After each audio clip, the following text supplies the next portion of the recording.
Dony, why don't you introduce yourself to everybody and tell us how you got interested in salsa in the first place and how you ended up with Calle Real? Well, I studied in Cuba in the end of the 90s, 98, 99. I got inspired and I continued. When I got here, I played with Calypso man for a while. And then I had a little band with Timba and Kalle.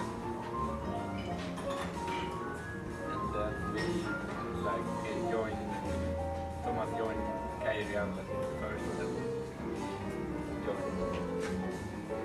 When you were in Cuba, were you studying guitar? Because I know you studied. Yeah, mostly. I studied mostly guitar and chess. How did you end up piano? Because when I got here, I played a bit piano before. I mean, as a child when I grew up. But when I got back from Cuba, there was no one here in Sweden that played that kind of music on piano. My friends who wanted to start, I went with a couple of friends from here to Cuba, and they wanted to start like a Timba group, but they were inspired.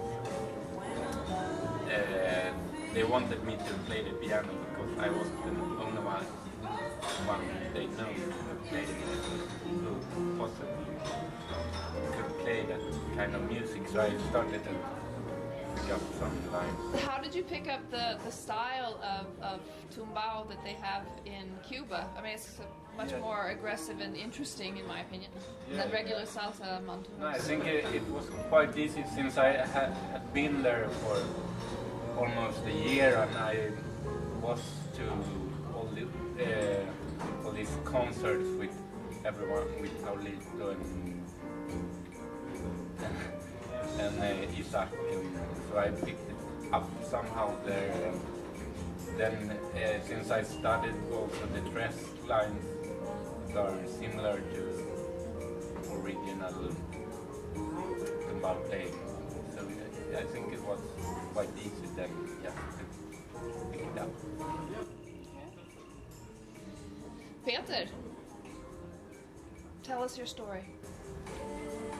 Well, I just started to play with the band last year, I think. I think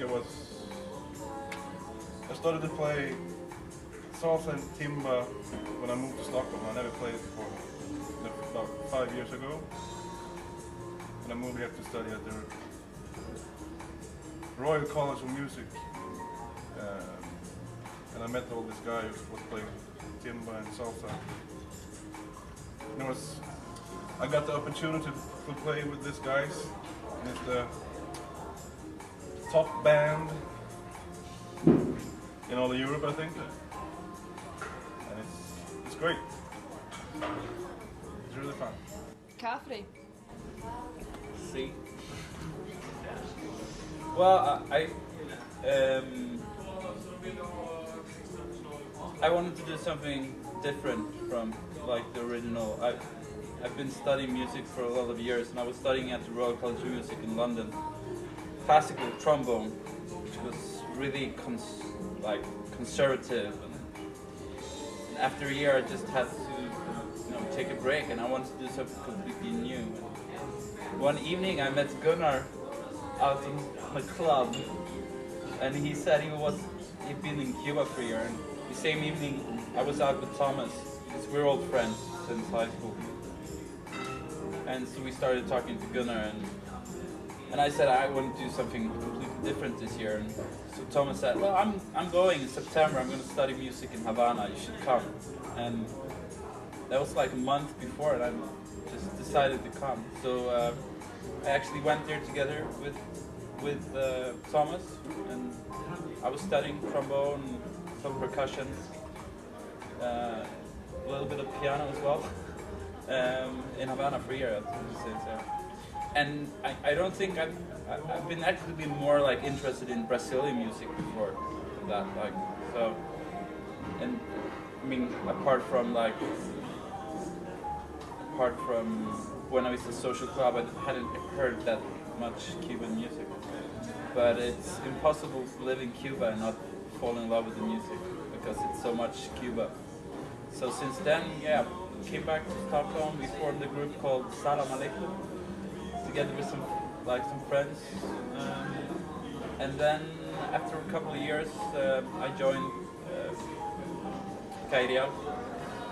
At first just playing trombone, then was playing trombone and guiro, then I was playing trombone, guiro and like doing choros, and then finally I decided just to do like guiro and choros on the gigs. Still I played on 2 records, trombone as well. It's hard for me to stay away from trombone. It's like the same with me, percussion. Yeah, you play some percussion on the album, don't you?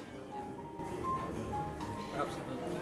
So like next album is gonna be Peter's first album, but he's not gonna play any trombone solos because I'm gonna take all of them. Okay, and I'd like you guys to address the issue.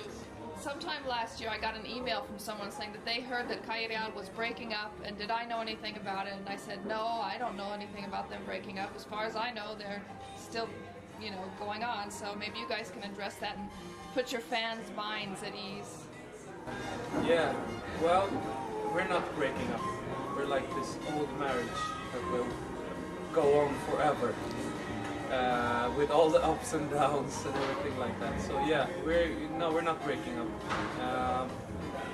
Well, maybe some of you have heard that Patricio moved to Chile.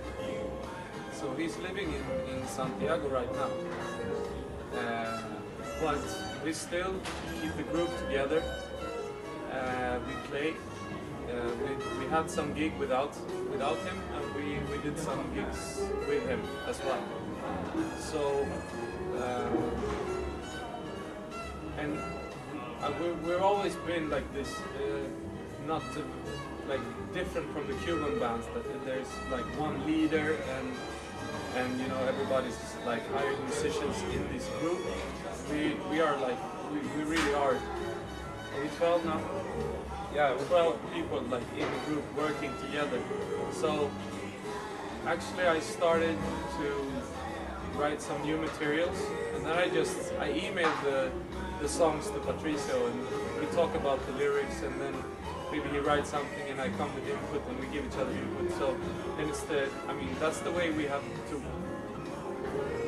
the way we need to work right now, because he lives there, we are here, but we can also write a lot of things here. So, I mean, it's actually still the same. Kafry, you've done, and also Rickard, they recently did great jobs, like looking up the gigs and stuff. We've been playing Stockholm twice. We've been to Israel. We've been to Kraljevo in Serbia. Yeah, we have things coming. I don't know if can we talk about that? Yeah, sure. Yeah, we're going to Japan. Yeah, so we have a lot of things going on. So we're absolutely we're not breaking up. And how are things going? When can we expect you to record your next album? Well, We have some plans. yeah, we have plans. We have plans on different albums actually. I think I said that in the last interview we did, like that. I want to release a live CD or DVD, maybe CD, DVD. So that I think I hope to get that train going quite soon. But we write new material, but nothing. We don't have strict plans for when to release the third album. Is it a little bit hard to get people together for recording and stuff because you also have other groups that you're working with? I don't think, I mean, we just, of course that's always a problem with a 12-piece band, and everyone is freelance musicians. We have a lot of different projects going on constantly. So of course that, I mean, that's sort of a problem. But so far we managed to record 2 albums, and I think the next one, when we decide to go into the studio, it's not going to be a problem.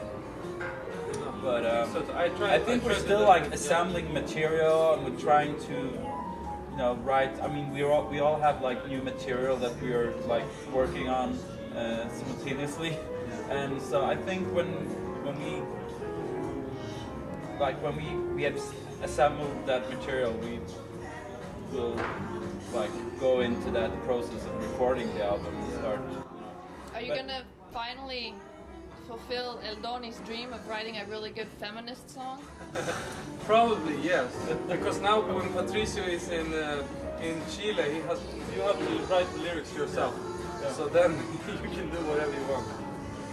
No, but it's, I mean, I try to see it as not as a problem, but like something good, because it's nice to have like 12 different people, everybody playing with different stuff, types of music, different types of music and all that. So it's when we get together, it's cooking. I mean, we're doing a lot of different things, so it's very nice when we get together and write songs.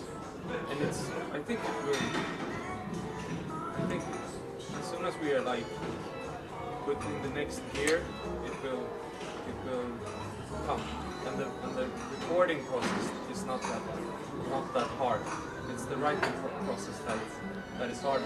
But I mean, if Kafry comes up with a couple of songs, and me and Patricio also, I mean, Dony, he's very special. He always writes songs. So when I just need to ask him, and he will like, yeah, I have a couple of songs, and then you get down to, and then you like go to his studio, and he like picks up maybe this one and maybe this one, and then you always have like 5 or 6 songs going on. So then you just have to do the chorus and arrange some stuff, some horns and stuff, and then it's a song. And now Peter showed me he's already working on something. Yeah, I'm expecting much from Peter. Yeah, and then Señor Speedo. We call him Speedo. I have to tell you the story about Speedo. When we were in Venezuela? No, In France, yeah. We were playing this Tiempo Latino festival in Vic-Fen and Sac in France. Yeah. And Peter didn't bring your swimwear, right? So they went to this store, and they only had like very, very, very small Speedos. And he's a very big guy. It didn't stop him. No, it didn't stop him. So he went to the pool with this very, very, very small Speedos on. So now he's Señor Speedo, Mr. Speedo. It's also because it plays really, really quick on trombone. Yeah, most of that. Double meaning, always good. Sure. And you're really, really quick in bed. Yeah. Why don't you tell us a little bit about those concerts that you've done recently? I've seen some video from the concert in Israel, and it was really impressive to see that there were some serious fans there that knew all the words to the song. Yeah, that was amazing. We didn't expect that at all. I mean, it was our first show, like our first concert in Israel. And I think people there was also like surprised that we were coming. They didn't believe it at first because I don't know why, but so I actually got some emails from fans in Israel saying, "Is it true? It's not just a rumor." It's like, no, it's true. We're coming. And so there came a lot of people from like all over Israel, from like Tel Aviv, from Jerusalem and other parts. Came down to Eilat where we were playing, and yeah, we had a great concert. It was a great evening.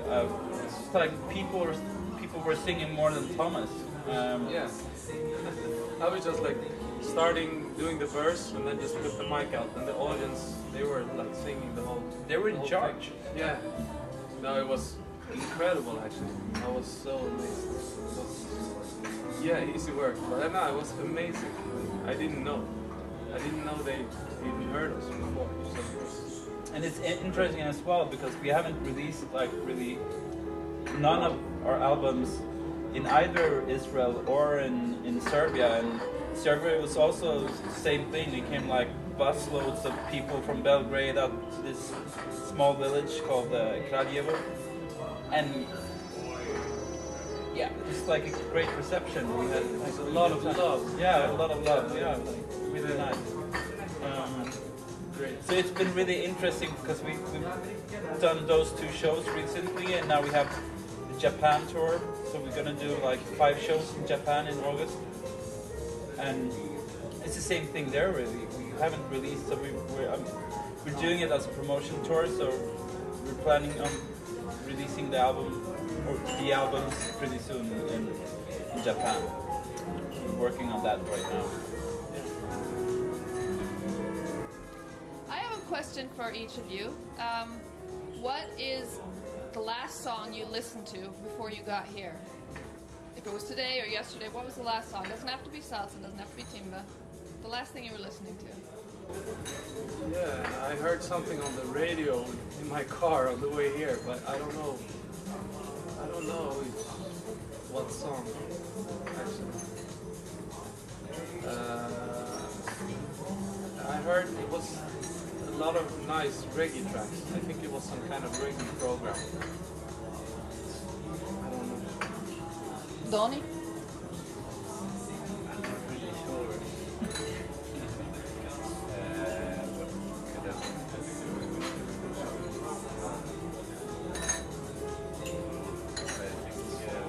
You don't listen to music much, huh? What? You don't listen to much music. Yeah, I do sometimes, but mostly radio. I have some favorite radio programs that I listen to. There's one called Klingan. It mixes a lot of music from all over the world. I listen to that a lot. And maybe that was the last thing I someday. Peter? I think it actually was Miles Davis. With Miles Davis working. I think it was the last one. Kind of nerdy. Lucky you. Yeah, Miles Davis. Kafry? Before I got here, I haven't really been listening to. I've been working with music today, so the last thing I heard was a song I'm working on myself. But last thing I think I listened to was last night. I was drinking a lot of whiskey and I was listening to first a lot of hip hop, then a lot of grunge music like Pearl Jam, Soundgarden, like reviving my youth. And then the last thing I listened to before I went to sleep last night was probably Miles Davis as well. Stella by Starlight, 1964, My Fun Valentine. It's a great recording.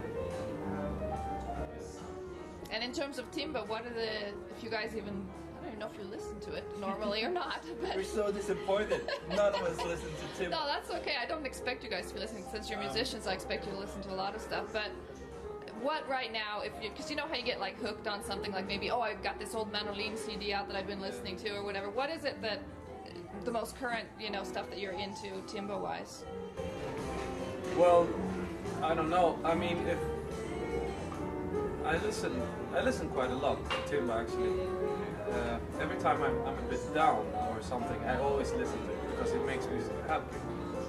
I have my Los Bambang playlist, so it's just all the albums, and also my Charanga Banera playlist. So, but the reason I think I don't know much about the new things. I've heard Lito Reve, new stuff. It's great, and also Habana de Primera. Habana de Primera, they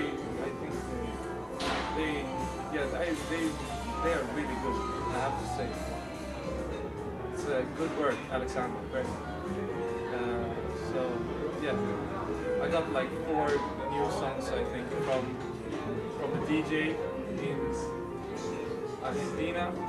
He just sent me like 2 new songs I haven't heard before, and two songs that are released. I don't know if they are like. Havana de Primera songs? Or? Yeah, one of the rhythms. Maybe you can listen to. Maybe you know them. Oh, they're good. I really like them as a new group. Yeah, I love Alexander singing. Yeah, it seems great. Dony? Yeah, me too. I love it. When we were in Serbia, they put Havana de Primera all the time, so I really liked it, and then I haven't listened to it since I got to know it as well. Yeah, it's really good stuff. But normally when I listen to Timba, it's mostly old stuff, like the first medical albums, like where you can hear every single lyric. Yeah. But there are great stuff, new stuff as well. And I mean, Bambam and Elito Riviera always do great things. Manolita. I listen to a lot of Elio Reve and Manolito. Especially the live album from Miami. I listen to a lot.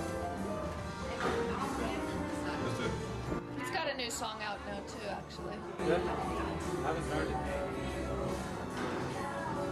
Yeah, I heard some new stuff from Paulita as well. I don't know if it was released. Did he release a new album recently? No. I would like to go to Cuba again. It was a long time. I think when were we there last time? 2005. It's been absolutely too long. It's been too long since we've been there. So. Was that when you were there for the Benny Moré festival, or was No, that? that was 2003. Yeah, no, I've been there since. I haven't. Yeah, it's crazy. I need to go. I need to go. You guys have to get into Cuba Disco or something. Yeah, we need that. Yeah. Or maybe just to Brownberry and to Ricketts place. Yeah. Yeah, we can listen. Yeah, if you want to hear all the new stuff, you just have to go to Ricardo Valdez. I met this Swedish rapper named Timba, and he was there with his band, played on this like Timbuktu. yeah, Timbuktu. He was there playing with his band like some festival, Swedish Cuban festival in Havana. So he was there playing with his band, and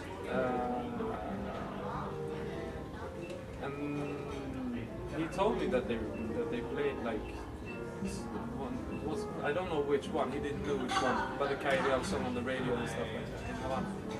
So now we need to go there, listen to ourselves on the radio. Sounds good. Yeah. Well, thank you guys for taking the time to come down here and talk to us. We're looking forward to another single at least coming out soon. Yeah. You're That's probably gonna actually- hear a single or two. Yeah, that's actually how we were thinking about the next album. Like maybe just release first one song, maybe a second one, maybe a third one, and when we release like 6 or 7 songs, we make 3 more, and then we make the whole album. So a single, you will get one. Okay, good.